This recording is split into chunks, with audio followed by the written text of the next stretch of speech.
The crucifixion of Jesus Christ. So the soldiers took charge of Jesus. Carrying his own cross, he went out to the place of the skull, which in Aramaic is called Golgotha.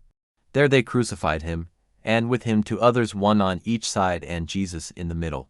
Pilate had a notice prepared and fastened to the cross. It read, "Jesus of Nazareth, the King of the Jews."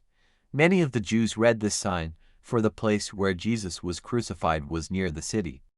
And the sign was written in Aramaic, Latin, and Greek. The chief priests of the Jews protested to Pilate, "Do not write the King of the Jews, but that this man claimed to be King of the Jews." Pilate answered, "What I have written, I have written." When the soldiers crucified Jesus, they took his clothes, dividing them into 4 shares, one for each of them, with the undergarment remaining. This garment was seamless, woven in one piece from top to bottom. "Let's not tear it," they said to one another. "Let's decide by lot who will get it."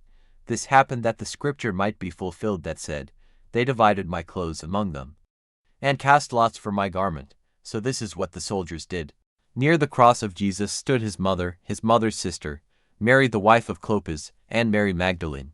When Jesus saw his mother there, and the disciple whom he loved standing nearby, he said to her, "Woman, here is your son," and to the disciple, "Here is your mother." From that time on, this disciple took her into his home.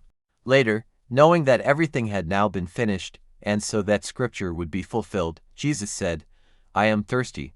A jar of wine vinegar was there, so they soaked a sponge in it, put the sponge on a stalk of the hyssop plant, and lifted it to Jesus' lips. When he had received the drink, Jesus said, "It is finished." With that, he bowed his head and gave up his spirit. Now it was the day of preparation, and the next day was to be a special Sabbath, because the Jewish leaders did not want the bodies left on the crosses during the Sabbath. They asked Pilate to have the legs broken and the bodies taken down. The soldiers therefore came and broke the legs of the first man who had been crucified with Jesus, and then those of the other.